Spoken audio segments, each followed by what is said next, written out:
माता जी तो उनकी ब्राह्मणी थी, पर पिताजी उनके मिलेच्छ थे। हठपूर्वक उनका वरण करके और फिर बालक का जन्म हुआ।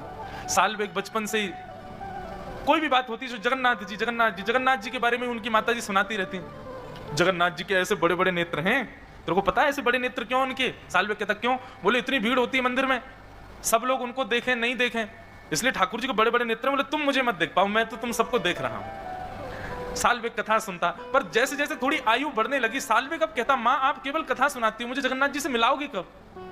मैं जगन्नाथ जी के पास जाऊंगा कब? इस प्रश्न का कोई उत्तर नहीं था मां के पास। कैसे जाएं? पिता बड़ा निष्ठुर है, मारेगा, हत्या कर देगा दोनों की। लेकिन साल बेग को कुछ कहती नहीं।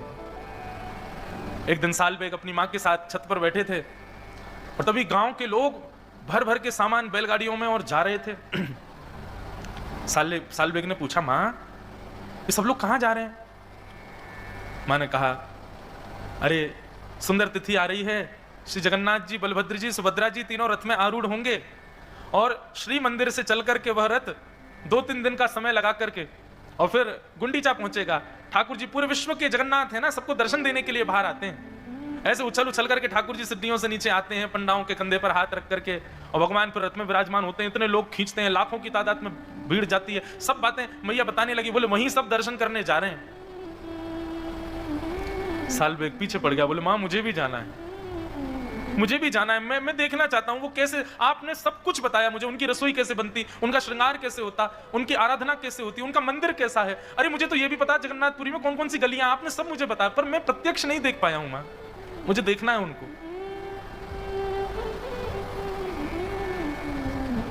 मां ने समझाया, बोले साल बेग मेरे चाहने से तो तू जगन्नाथ जी को नहीं देख पाएगा, अब तो तेरे पास एक ही उपाय है। बोले क्या? तू जगन्नाथ जी को ही प्रार्थना कर कि वो तुझे अपना दर्शन दे। तब भक्त साल बेग उस दिशा की ओर देखता है जहां श्री मंदिर विद्यमान है और आर्त क्रंदन करते हुए एक उड़िया भाषा में एक पद गाता है, बहुत सुंदर भाव है। अहे नील शैल, नीलाचल पर्वत पर आप विराजते हो और मतवाला हाथी क्यों कह रहे हैं?